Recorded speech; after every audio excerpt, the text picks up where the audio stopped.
Welcome back. UN condemned deadly violence in Warrap State. Well, according to the report, the United Nations has condemned deadly communal violence in Toinos County.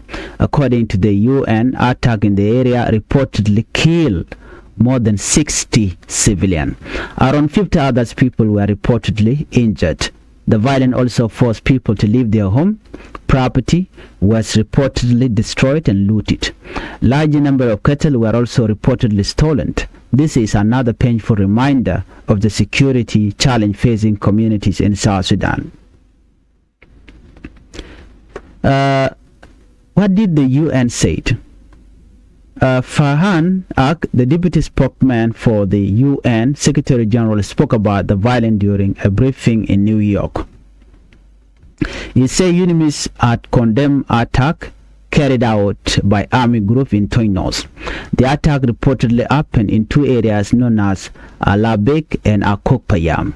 According to the UN, the attack happened almost at the same time. That suggests that the violence was serious and organized enough to affect more than one location.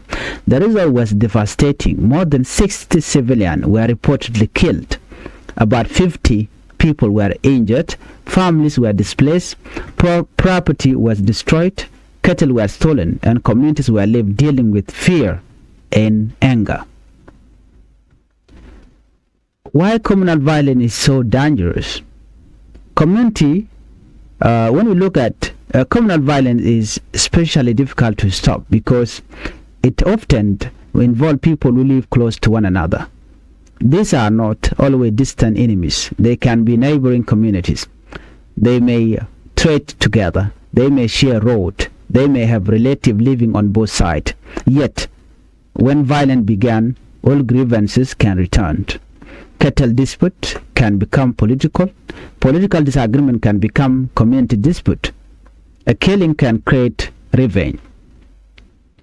Revenge can lead to another killing, and the cycle can continue. That is why preventing communal violence is not only about sending soldiers, it is also about addressing the cause of the conflict. Let's look at the role of cattle. As with our first story from Rumbek North, cattle are again part of the problem. Cattle are deeply important to many communities in South Sudan. But when cattle raiding become connected to weapons and revenge, the result can be deadly. A cattle raid may begin as a dispute between a small number of people, but if community members become involved, the situation can quickly grow. One group may believe that its cattle were stolen. Another group may deny the accusation. Weapons are brought into the dispute. People are killed. The relative demand revenge. This is how a local disagreement can become a major security crisis. Well, behind every number is a person. When we say more than 60 people were killed, we should remember that these were fathers, mothers, brothers, sisters, son, daughter, friend, and neighbor. When about 50 people are injured, their life may also change. Some may be unable to work. Some may need medical treatment. Some may lose their home. Children may stop attending school. Families may be separated. And people who survive may continue to live with fear. This is why communal violence should never be treated as normal. South Sudanese communities deserve better. The UN says UNMISS is planning a long-duration peacekeeping patrol in the affected area. The purpose is to assess the security situation. The mission also wants to investigate human rights violations and discourage further violence. A visible peacekeeping presence can sometimes help protect vulnerable communities. It can also help create space for dialogue. But peacekeepers cannot solve every problem. They cannot remain everywhere at the same time, and they cannot replace the responsibility of the national and local authorities. The government must provide security. Authorities must investigate crime.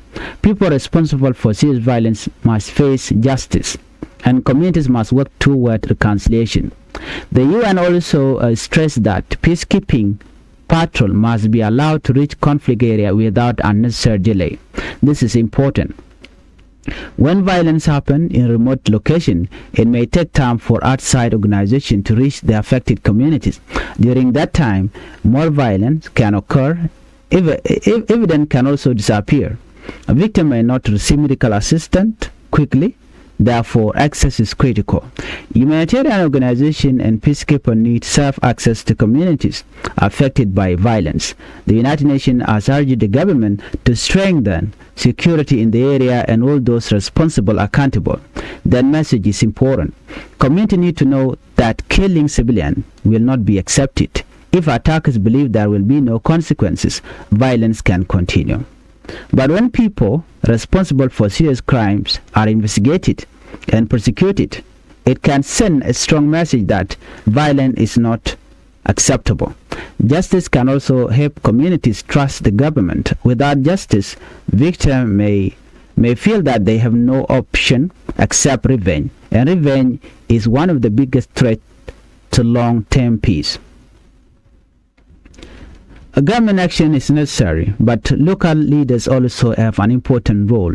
Traditional leaders, religious leaders, youth leaders, women leaders, and community representatives can help calm tension. They can encourage people not to retaliate. They can help identifying missing people. They can also support reconciliation. They can help communities communicate with one another. Peace is not only built in government offices. Peace is built in villages. It is built in families. It is built when people decide that another person's life is more important than revenge. Well, if you are new to Changfied YouTube channel, please make sure you have the channel by subscribing. Turn on the notification bell, so whenever we upload any video, you can be notified. Well, if you look all the stories together today, we can see a common concern. The issue is security. In Rumbek, people were reportedly killed during a cattle raid. In Warrap State, communal violence reportedly killed dozens of civilians.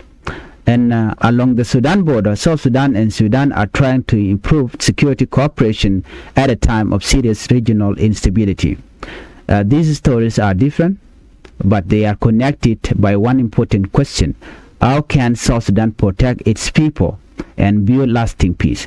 Security, it is not only about soldiers, it is also about justice, it is about local leadership, it is about controlling illegal weapons, it is about protecting civilians, it is about resolving disputes before they become violence. And it is about creating economic opportunities for young people. Young people need reason to choose peace. If a young person has no job, no education, no future, and easy access to weapons, the risk of violence becomes greater. But if young people have education, employment, and hope, they have more reason to protect people. This is why security and development must go together. A community cannot have lasting peace if people remain poor, displaced, and afraid. At the same time, development cannot succeed when communities are constantly fighting. Peace and development support each other. Thank you for watching. Let's meet on the next video. Bye-bye.